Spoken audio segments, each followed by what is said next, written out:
Yo, yo, yo, yo. Hello, hello. I'm back, and today I got my handsome husband with me. And of course, I got some updates on our IVF journey. Today, it's about 2 weeks since I had the egg retrieval performed. And I got a phone call from the doctor to give me some updates. My husband hasn't heard these yet. And I want to do it on camera so you can hear the kind of questions he's going to ask me after I give him this information. So y'all can also experience what I go through off camera. So let me do a quick recap for you guys. On my egg retrieval day, they got 18 follicles. And the follicles are what becomes embryos, eventually babies. Out of that 18, 14 of the follicles fertilized when they were mixed with my husband's sperm. Ooh, slimmest Olympic.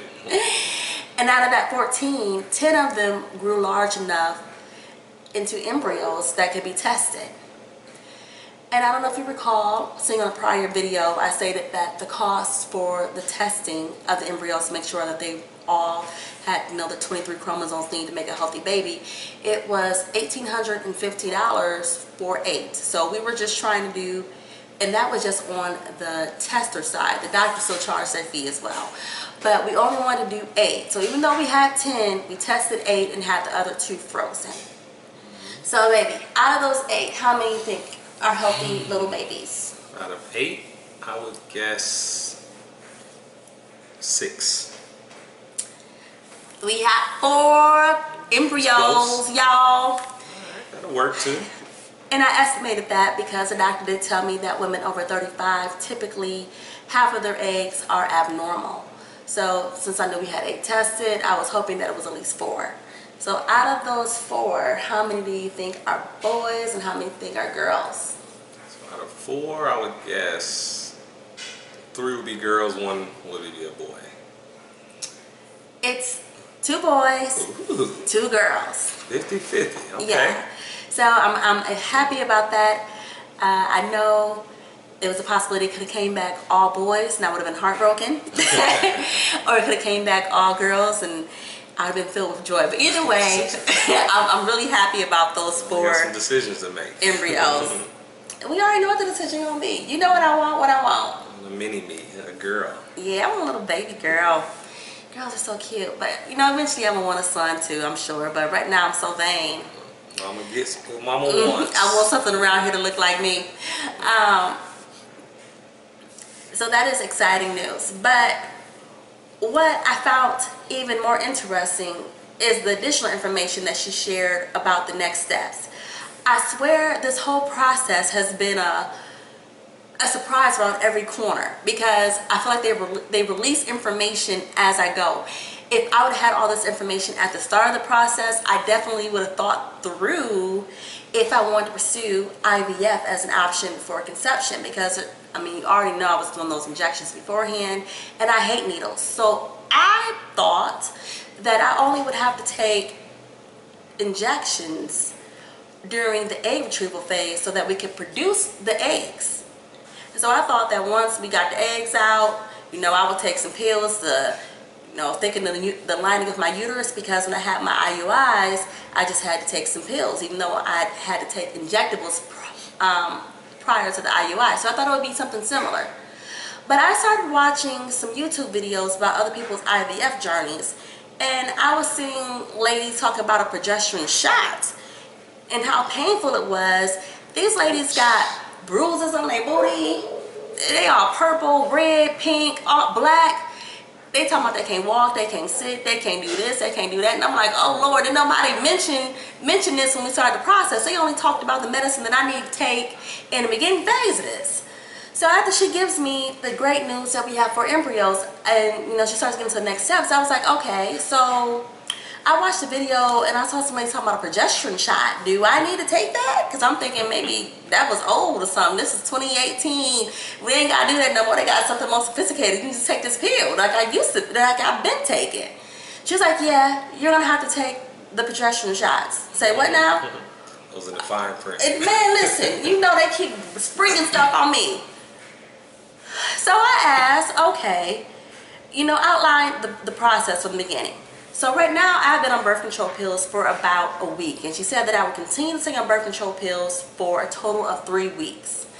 And I can't recall if I start, but the first shot that I have to take is Lupron, which you saw me take about 36 hours prior to my egg retrieval.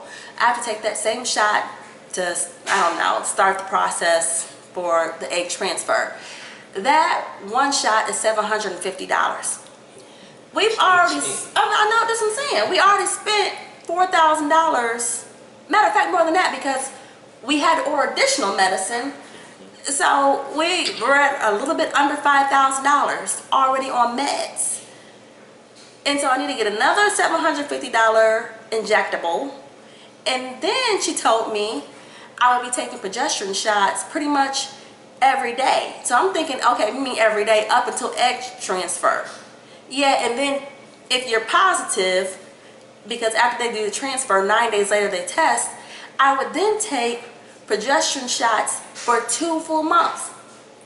2 months of shots in my booty. How often? Every day. Every single day. Every day. So I'm like, okay, I'm taking these for 2 months. How much is these shots gonna cost me? And so she gave me the estimate that the vial would be about $32 per vial, and I'll be able to get about 5 shots out of each of them. So that was not that bad, but still, when you've already spent $5,000 on medicine, you're not anticipating to have to, you know, spend possibly another $1,500 to $2,000 on meds for the transfer, because nobody mentioned this. Up until that point, everybody's just talking about what I need to get done for the egg retrieval. Now y'all got my eggs, and now it's like, oh yeah, and it's gonna be another $2,000 for this medicine. This is crazy, babe. What you think? It's adding up. That's one of my concerns. Is it gonna bruise your booty?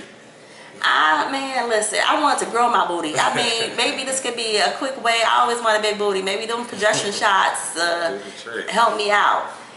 And then, when I watched that YouTube video, which scared the shit out of me, I want to go look to see what were side effects of the progesterone shots, because like I said, I want mine if it's going to give me a booty. Like, okay, am I going to get some junk in my trunk taking these shots in my booty? Like, if these is booty shots, I won't. But one of the side effects was facial hair.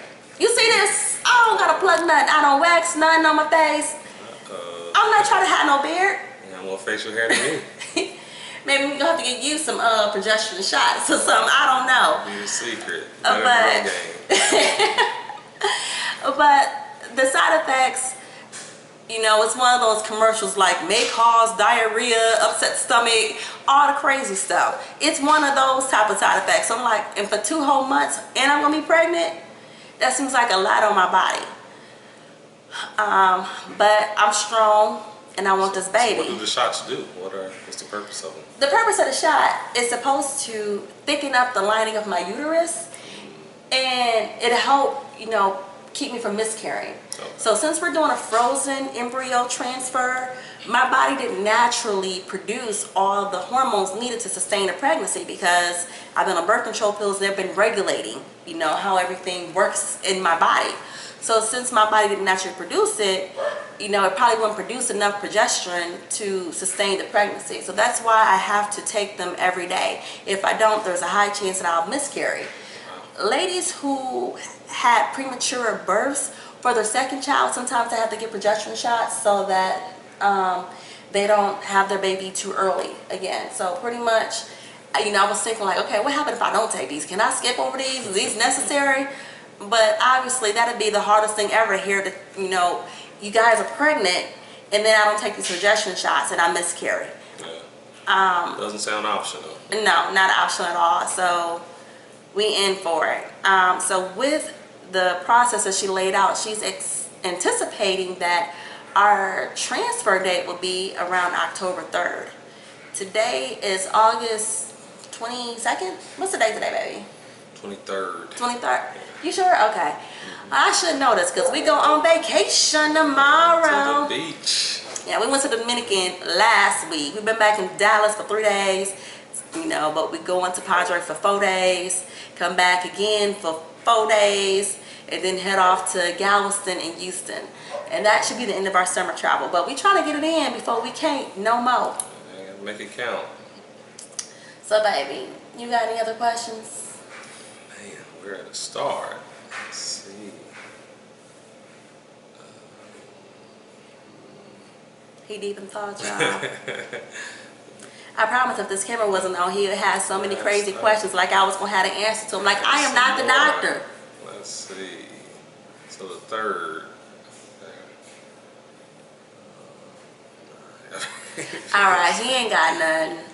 But, oh, no, I do have a question. Oh, you got Came something to me. now? Okay, what came to you? So, do you feel, in hindsight, do you feel that getting the testing done was worth the money, the investment?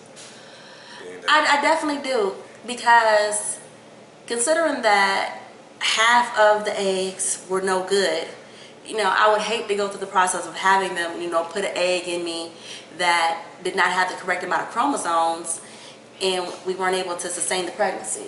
So it was definitely worth it, or even if we were able to sustain the pregnancy, but the baby came out, you know, Down syndrome or some other special needs. So it definitely was worth the extra money. And I know I put up a fight beforehand, like, we don't need to do it, I don't want to do it. And then I came to my senses like, yeah, we need to do it. All right.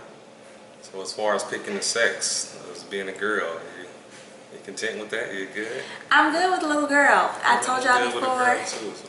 That's what he say now.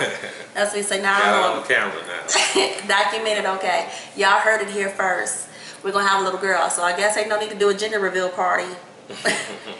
Even though I have some great ideas for one. But this baby shower gonna be lit. If y'all know us, y'all know we like to party. It's gonna be co-ed? Oh, we know it's gonna be co-ed. It's gonna be all type of liquor flowing. I don't know. It's gonna be a great, great, great party. So keep y'all fingers crossed for us, and hope you get an invite to this baby shower. Ow. Deuces, we out. We out.